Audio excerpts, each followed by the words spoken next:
I think there's this big lie that we tell women, like, you're not strong enough. There's something wrong with your body. You can't do this without my help, right?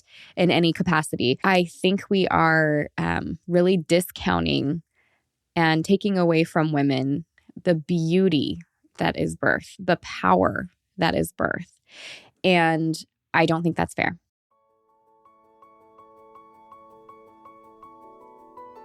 Getting pregnant and giving birth are two of the most exciting things you can ever hope to experience in this life.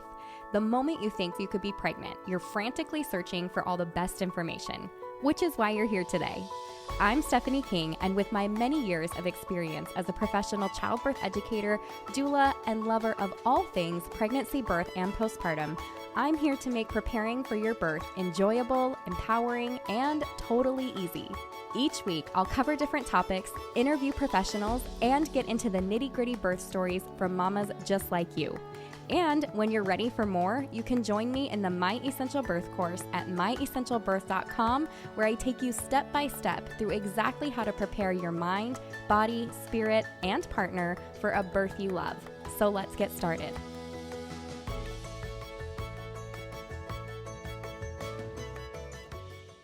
All right, welcome back. Today's episode is going to be just a touch different than what I normally do.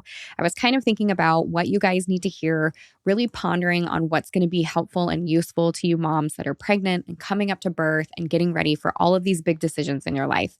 And I realized I have all of this information that is kind of just tucked away back in my mind, like the basis of what I have learned and why I'm so passionate about what I do. And not everybody has that. And so as I started pondering and thinking about what would be so useful for you to hear, I realized having kind of an idea of where we came from and where we are now and why what we're doing right now is so important to protect our birth space and prepare for labor and birth. Everything that we're doing, why it matters so much. I think this is going to give you guys a better idea. So I hope you really enjoy today. I'm going to kind of bring us back. I think it's really easy as we get farther and farther away from the things that have caused kind of where we're at now, or the events that have happened along the way, just because time goes on and it's easy to forget and we stop talking about it.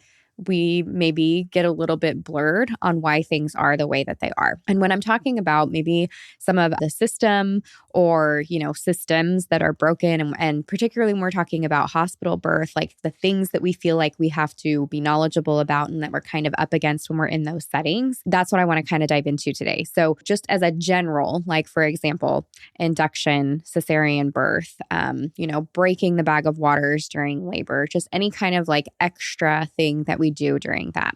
What is it about those things that continue, like we see them continue to happen, and what can we do? What does this look like for us moving forward? So with hospitals, there are a couple of things you need to understand. First of all, many of them have outdated information. The idea is that whatever we bring in change, especially positive change over time, it takes about 8 years for that change, that new policy, that thing that they say that they're going to do that's in the positive benefit to women who are giving birth, that it takes about 8 years for that to actually become standard practice. And that's if we're lucky, because depending on the hospital and where it's located and information seems to travel slow in the medical world when it comes to these kinds of things. You also have insurance and liabilities that are kind of up against you, right? So I'll get into that a little bit more as we go. But in other words, every hospital it's a business, and there is insurance that providers have to carry. There's insurance that the hospital has. And these things affect how women are cared for during these different stages of birth. And it's why we recommend, if you're really interested in staying away from an unnecessary cesarean birth, call different hospitals and ask what their cesarean rate is. You have your provider's rates, but you also have the hospital's rates. And that's because each hospital is going to have their own policies, procedures, insurance kind of stuff in the background that we don't realize is going on that really does affect those things. So I kind of talked about about hospital policies. From hospital to hospital, there will be different policies that providers have to follow. She has to be this many weeks, or if this happens during labor, you must do this, right? So they have their different policies that includes IVs, intermittent monitoring, if they're baby friendly or not. All of those are policies. And then you have the environment and the training. So depending on the hospital, some hospitals are going to be, like I said, baby friendly, for example. Some hospitals work on getting this certification or whatever that says they're baby friendly. That means mom and baby get that golden hour, immediate skin to skin, delayed cord clamping, immediate breastfeeding, right? There's some things that make it quote unquote baby friendly that they do. Well, that environment transfers to the people that are working there, just like you know what it's like to work in an environment with a bunch of people that are negative or unhelpful or whatever. And you just you either are like, this is not me, I'm gone, or it attracts that kind of person and it just rolls. And so we can see this actually in hospital settings where it's like this particular hospital attracts a lot of those kinds of providers that are a little bit more rough. And maybe it's not a big deal and it's a good fit for a certain type of mom, but for another type of mom, it's very like, whoa, why is everybody behaving this way or procedurally doing these things? So that's part of it too. Money is definitely a part of this. Now, I know this is the big, I don't know, feel like you can't talk about it, you can't say it. But the truth is, when a mom has a cesarean birth, that provider, that hospital makes a lot more money. That is a reality. And the other side of that is, and more interventions, more money, right? Not even just cesarean birth, but any more labs, more equipment used, more drips given, all of that is money as well. The other side of that is kind of the insurance side, right? Where they're saying malpractice insurance is expensive. If we don't do something to get baby out or, whatever, if something does happen because we didn't take action, what does this look like for us? And so it causes a lot of what is called defensive medicine, right? Where they're like, okay, let's induce before anything could happen before, and that's the big induce or you're going to have a stillbirth, right? So that's that kind of mentality. Or let's make sure we wheel that mom back for an emergency cesarean, because if we don't do anything, and something does happen. And so that is definitely a part of what plays into the hospitals. Now, I want to go back a little bit and kind of go into some history maybe of what this looks like. So we're told that the hospital is the safest place to have the baby, right? We're still told that today, but I want to take us back to 1900 just for a minute. So in 1900, you guys, this is not that long ago if you think about it, okay? 130 years, less than 130 years. It's not as long as you think it is. Back in 1900, 95% of births were out of hospital births. 50% of them were attended by midwives. Okay, majority of them out of hospital. That means 95% of them were also vaginal births, okay, not cesareans. And by 1950, 90% of births, all births in the United States here, happened in the hospital. Now, what was it that did that? And I'm going to talk a little bit about, very, very briefly, about maternal and neonatal death rates, and that we're going to talk about that in a minute. But I'm not going to get into all the numbers and things, but I will tell you kind of what happened here. It wasn't because hospitals were safer. What happened was hospitals wanted to market their business as cleaner and safer to moms who were preparing to give birth. There was an entire marketing campaign. There was many hundreds of thousands of dollars spent on this. And part of the marketing was come to this beautiful, updated, classy, clean, safe area to give birth. And the other side was a complete smear campaign against midwives. The pictures that they would include of the midwives, the locations that the pictures were taken, even the settings to make the pictures look darker, dirtier, and then the things that they would say about the midwives, all of that was to, and what they would post in magazines and it, everywhere. It was a marketing campaign to make home birth and midwives look unclean, unsafe, unsanitary, and to make hospitals the gold standard. And it worked. because by 1950, 90% of the births happened in the hospital. Now in the 70s, 20 years later, they had like 99.4% of births were happening in the hospital. And then came the women back and they were like, okay, we're kind of take this back. And anyways, that's a different conversation. But part of the marketing was, all of a sudden birth is not this natural normal thing. All of a sudden birth is this scary emergency that needs to be managed. And you need to have somebody educated in it in order to be able to manage it, right? And that's too, when they started moving from home birth to hospital, you guys, I have seen some of the videos. I've shown some of the videos in some of my birth classes before. The things that they were advertising to women included, twilight sleep, episiotomies, forceps, like we will help you feel better, pull the baby out, all this stuff. So the births that were happening in the 1950s, the majority of them that were happening in the hospital were actually less safe than birthing at home. Okay, women were, the death rates for mom and baby were higher in the hospital. They had things like sepsis because it wasn't as sanitary. They had cross infection that was happening, going from one patient to another, not washing hands. That there were a lot of things. They didn't have good sterile techniques for their stuff, just different operative interventions. They were using forceps and episiotomies and twilight sleep, whether or not pubic shaving, right? Whether or not it was good for mom, whether or not she needed it, and needing any of those things is very controversial as it stands, right? Does a mom really need any of those things? And the more that they were getting their hands in there and kind of disrupting the process of birth, the more damage that it was causing. But the marketing existed and that still existed. And during that time too, men were not allowed back. Your birth partner, your husband, was not allowed back with you in the birth room.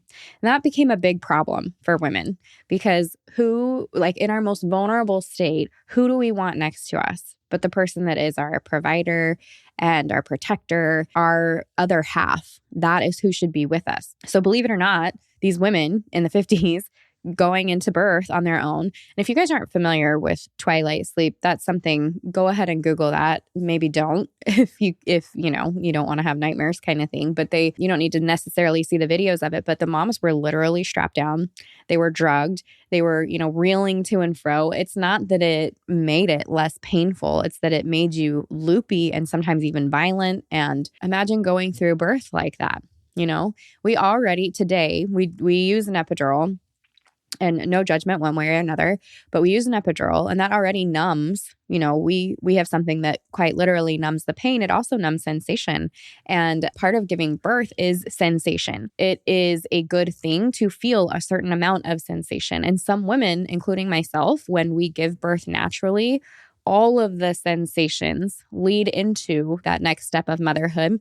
And I enjoy that. I enjoy feeling all of the things. Obviously, maybe not in the moment. Am I like, oh, I love that this contraction is so intense right now? That's not what I mean. But when we numb ourselves out or like knock ourselves out or remove ourselves, disconnect ourselves emotionally, physically, there's something that happens there. And so I think there's this big lie that we tell women, like, you're not strong enough. There's something wrong with your body. You can't do this without my help, right? In any capacity. I think we are really discounting and taking away from women the beauty that is birth, the power that is birth. And I don't think that's fair. So anyways, so that's kind of the idea, right? 1900s to 1950s, 1970s, we've got all these moms giving birth in the hospital.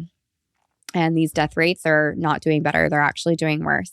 Now, what happened was death rates both at home and in hospital, once they introduced better sanitation, which really was chlorinated water and washing hands, especially in hospital settings, right? Going from a sick person, delivering a baby, that kind of thing.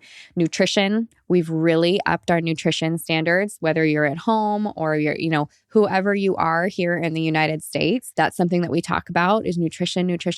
Now, maybe your provider, if you're here and you're listening and you're with a hospital provider and they have not mentioned nutrition, that's not necessarily uncommon. This is, even now we're seeing there are, from from the government top down. Nutrition is something that they are requiring providers, hospital providers to take. I don't know that it's going to be exactly what we need it to be for a mother to get true good nutrition during pregnancy, knowing what we know now. However, I think it's a step in the right direction, but that's the kind of stuff that I'm talking about.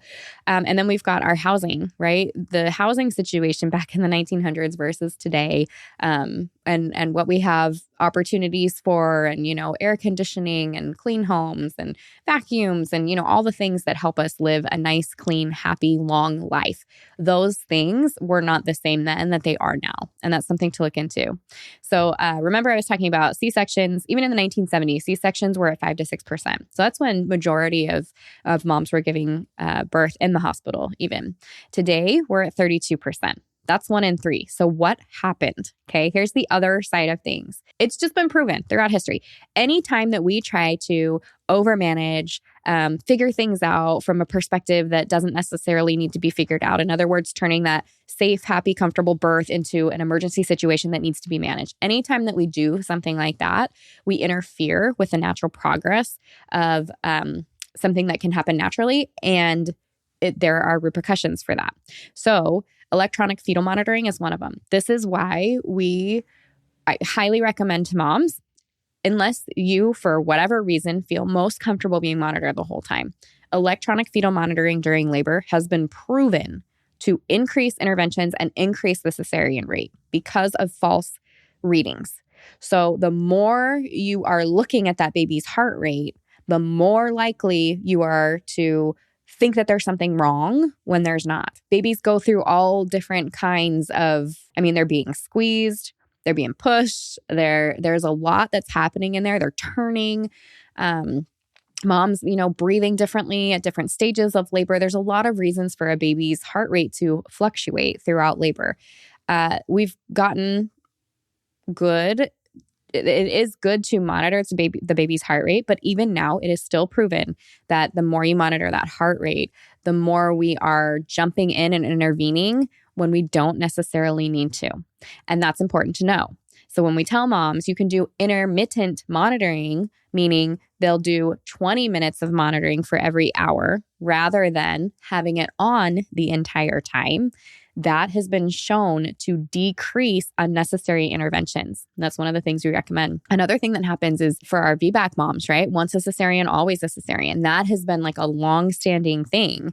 And that's not true. However, it takes work if you have had a cesarean to find a provider that not only quote unquote allows you or lets you try certain things, but is supportive and knows the numbers and believes in the process of birth and knows that just because you've had a cesarean birth before does not mean you cannot and should not try for a vaginal birth next time. It is actually safer in most cases for mom and baby, healthier, allows for a stronger baby, allows for a stronger mom postpartum, allows for mom to have more babies, it's not that you can't have many cesareans, but each time, right, you're increasing risk. And so that puts that pressure on the mom. There's something about the baby going through the vaginal canal. There's a lot of things about the baby going through the vaginal canal that is healthier for the baby, that is good for mom. There's a lot of things around that. We've also got our defensive medicine that I talked about. So that's where, because of different policies, because of insurance, worried about being sued, what they've learned in medical school, there's like this defensive, well, we have to take care of it before something happens. And inductions are along that line, but inductions, these have doubled since the 1990s. And we know that when you have an induction, you are at a greater risk for further intervention, including cesarean birth. And so these are all of the things that we are seeing that are kind of leading to where we're at today, where you have 1 in 3 moms who have cesarean births. That's a big deal. It is not just about, we get our babies here however we need to get our babies here. There's a time and a place for a cesarean birth. Absolutely. We all know that. That's very real. However, are we creating more of that with the way that we are managing birth instead of teaching women how to give birth in a way that suits their body, that listens to their intuition, that allows them to work with their contractions and their baby and really have autonomy over their body? Are we doing that? And I don't think we are, generally speaking. Now, Of course, there's going to be exceptions, and I am so grateful for the exceptions. I'm grateful for the midwives who are, whether they're in hospital or out of hospital, who are teaching moms how to work with their body, and they trust the process and they encourage them along the way. I'm grateful for OBs that do the exact same thing. I hear stories weekly about incredible OB providers who, listen to the mom. They allow them to work with their body. They support them as they work with their body.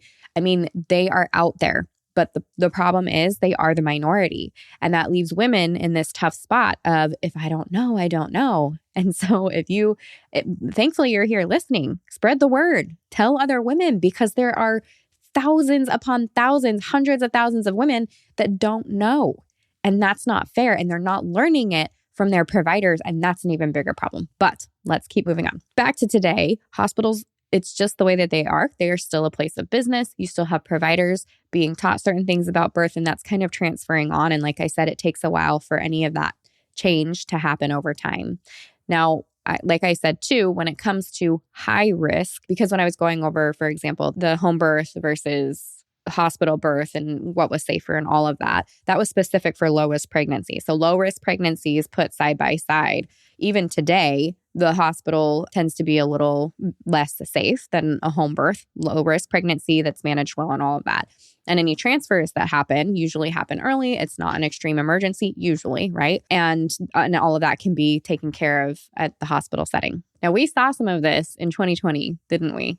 And as a birth educator and a doula and a mom, my ears perked up because I was like, hey, that's what I've been saying all along, right? Because there was this big push. And if you were pregnant during 2020, right? So it was kind of like two schools of thought here. They're like, come to the hospital and be induced because there's not that many COVID patients here right now. We have a room for you. We don't know what the future is going to hold. Like, come and do this thing.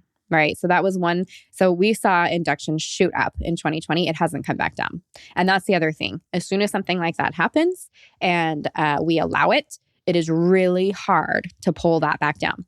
Now, the other thing that happened was because they didn't know what COVID was, because they were, and moms were worried about having to be separated from not only their birth partners, having to give birth alone, back to that, because nobody knew what COVID was, but also being separated from their babies. If they were COVID positive, if they tested COVID positive, came to the hospital, gave birth to their babies, they were supposed to be separated from the baby. I'm sorry, no, that is not appropriate. Mom and baby stay together. If mom has COVID, she is already creating antibodies for that baby. There's no reason for mom and baby to be separated. I'm sorry, never, no. But one of the things that we saw was not only were moms choosing to give birth out of the hospital, but insurances were choosing to cover out of hospital birth because all of a sudden that became the safer option. And I thought, wait, so you're telling me that home birth is perfectly safe. Women are totally capable of being able to do this. And you're going to cover it because the hospital in this case could actually be worse. I think there's something there. It didn't blow up like I would hope it would blow up in everybody's mind to say, yeah, we've been doing this wrong all along. But absolutely, home birth is a safe option. That is absolutely something that you can choose. And I think it's worth, and I've said this, I think every mom that is planning to give birth, no matter where you plan to give birth, unless you're already doing home birth, if you're planning to give birth in a hospital, I highly recommend you go and meet with an out-of-hospital midwife. Just have an interview. Just ask them questions. What do you guys do here? See how you feel. Because the difference in care is usually, palpable. You can feel it. Understanding that your body is made to do this and having somebody in your space that fully believes in that, that's huge. It makes a big difference. I think we don't realize how emotional and mental birth is because it is this big physical thing that we do and it is physically challenging. But there is so much work that happens inside of us and changes us as we work through it. And so the environment that we are giving birth in really does matter. Now, that can be anywhere, but setting that up and making sure it's supportive and loving and kind and safe, that is a big deal. And so let's just talk for a moment about the struggles that we see with hospital care. And for all of my mamas here who are planning their hospital births, I love it. I'm here to support you. I think you can have a wonderful birth in any setting. This is just information that you get to use so that you understand the environment that you're in, provided that you don't have that perfectly supportive and loving and safe space. This is information you can bring with you now to kind of help you ask good questions, help you find the right provider, help you set up that birth space so that it is that safe, loving environment that you need it to be. I think some of the struggle that I see with hospital births, they don't necessarily educate you on your options. Hospital birth classes are not the same. For example, if I were to take a birth class that is offered outside of the hospital, say it's like hypnobirthing or something, and I'm like, oh, they offer it at my hospital. How convenient. I'm already here. We can, we'll be here Thursday nights. The way that hypnobirthing teacher is allowed to teach in a hospital setting versus how she's allowed to teach outside of a hospital setting is very different. That hospital will put certain things on her that tell her, don't tell your moms that they can ask questions in the hospital. They literally do not want to have quote unquote difficult patients, right? The way that they are told to teach things is very different, and they have parameters that are put on them that they have to stay within. So you need to understand that when you're looking at these hospital birth classes. I also, what I thought was really interesting, when I started teaching birth classes myself, I was teaching out of my home. I made up little flyers and I brought them all over, and I brought them to all the birth centers, which they were all like, yes, of course, display here, whatever. And then I started bringing them around to the local OB offices and midwifery offices in hospital. And they were like, oh, we don't allow those here. No, you can't advertise here. And I understand that to an extent, right? You don't want businesses coming in and all that. And I'm like, but you don't offer anything to women. You don't. When I had my appointments, not once did, other than the hospital birth class, but I think he asked, are you reading your birth books? Like, there was no like, if you're interested in, learning about your body, learning about it never does that come up. If you have a provider that does, I think that's wonderful. I think we're getting in more places now than ever before, but it is still very, very minimal. All right. The other thing is your provider hasn't seen natural birth done well. The majority of hospital providers, particularly OBs, right? The majority of OBs have not seen a bunch of natural unmedicated births. That's not what they're trained for. They're there to help manage birth. And in the event of a cesarean, they're a trained surgeon. That's what they're there for. They're there to catch the things that go wrong, which might give them an eye for things that might not totally be wrong, but, catching them is definitely what they're supposed to do. I will say hospital providers don't typically teach you how to work with your body. They don't teach you about the stages of labor. They don't teach you how to lean into your contractions, relax, work with your birth partner, that kind of stuff. And they don't tell you that if you are planning to have an epidural, that you will feel contractions, which if you've been here for a while, this is something that I talk about because I think that's a little unfair. If you plan to have an epidural, I think that's great, but you are planning to not have to feel certain things. And then when you get there and your provider's like, oh, well, you have to be, so many centimeters before we do this epidural. And you're like, wait, I am not prepared for this. I was not planning on feeling anything. You have no training. Nobody's taught you how to relax. You've never seen a birth in person or, been at your mom's birth like we used to. You haven't seen somebody work through that. I think that's a little unfair. That's where all of this comes in today, right? I feel extremely grateful. I feel like Heavenly Father is all a part of this, where we have social media and podcasts and birth centers and midwives and mothers who know and share this information with other people. I think that is such a benefit that women are hearing more and more about this, right? You get pregnant and you can go on and start Googling and it's like, wow, now there's resources. And I think that's huge. And I think too, this is something, this birth that we do, it affects the rest of our lives. This is our step into motherhood. This is our step into figuring out who we are and how we're going to be with our children and take care of them. And I mean, for me, pregnancy was a wake-up call. And I think it is for a lot of moms. This is where all the questions began. This is, why is my doctor recommending I take this? Or why is he saying I need to do that? Or how about when I went in at I went earlier, I said early on in my pregnancy, probably second trimester, I'm like, oh, I want to go unmedicated. And my doctor was like, oh, we don't have that conversation until 36 weeks, the third trimester at 36 weeks. And at the time, I remember that feeling like a red flag, but not knowing what to do with it. Like, oh, okay. That seemed like, why wouldn't you want to talk about that now? But sure, whatever. And then at the 36th week, I'm telling him I want to go unmedicated. And he says, well, size women, short women like yourself, right? And size 5.5 shoe and smaller tend to have cesarean births. That's literally something I said. I looked it up. It's like a literal midwife's tale. This is something that people were told, and it just keeps going, apparently. And I was like, what? Why? Why is this being brought up right now? This is so weird. I started asking questions about tests and ingredients, and then you get the pushback of like, well, why do you want to know that?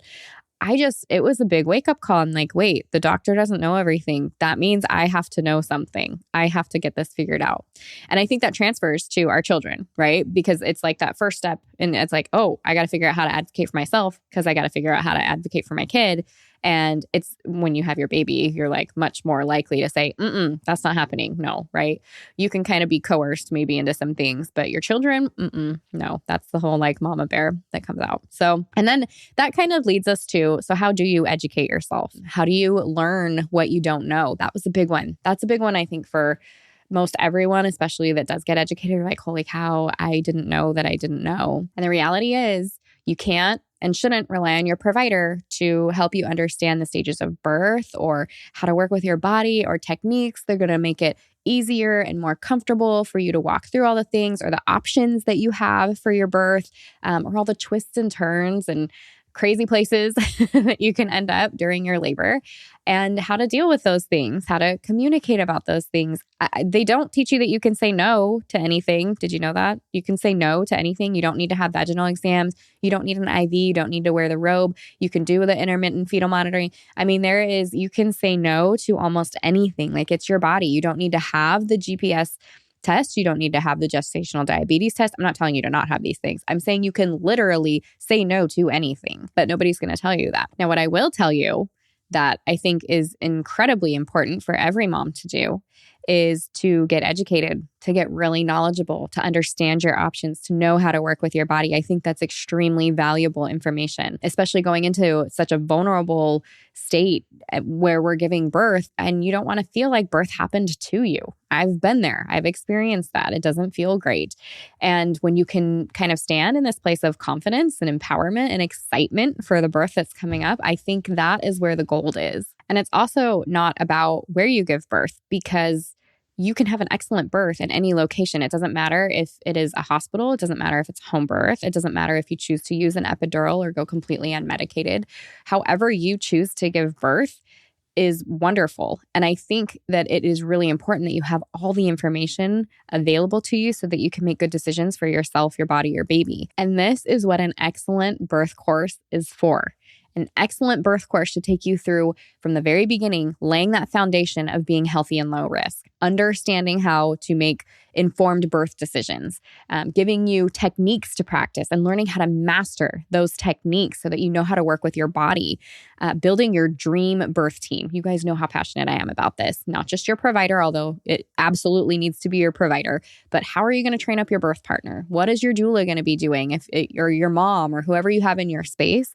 How are you going to build up that birth team so that it's exactly what you need? Developing your birth confidence. What does that look like? Is it mindset? Is it meditation? Is it practice? Putting practical things to use. There's so many different ways, birth affirmations, right? So many different ways that we can build our confidence. And a lot of that comes from the knowledge as we are building so that we know what to do with it, right? We like take that with us. And then as we're learning these new things or going through different phases of pregnancy, labor, birth, that we take that information with us and we're able to use it in real time. Preparing for postpartum. And I'm talking about those minutes after you give birth. There's a lot of decisions that need to be made. Obviously, we make those decisions that are happening right after birth, prior to birth. That's part of your birth plan or birth map that we put it on.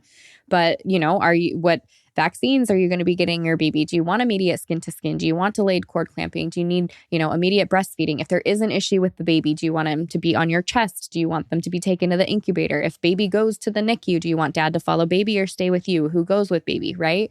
Those are like minutes and hours after birth, right? And then we've got all the way through to what postpartum looks like. What should the healing look like? What does breastfeeding look like? All the, how do I know my newborn is okay? All of that kind of stuff. There should be really good postpartum prep as well. And all this information that I've been learning and building and using, all of these years, I can tell you that this framework works. This this, My Essential Birth foundations that we've got, it works.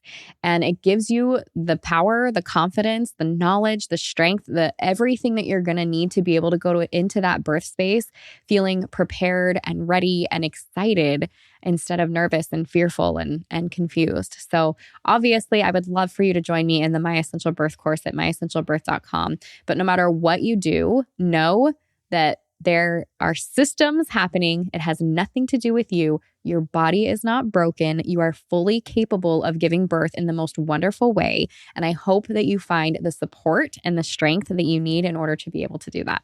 That's it. And I hope you guys have a wonderful week. If you loved what you heard today, the very best way to support this podcast and help other moms to find it is to leave a quick review. I read one at the beginning of the episodes, and I would love for yours to be next. And if you're ready for even more pregnancy, birth, and postpartum goodness, come join me in the My Essential Birth course at myessentialbirth.com, where I will hold your hand and walk you through pregnancy and birth step by step so you're totally prepared for a birth you'll love. See you next week.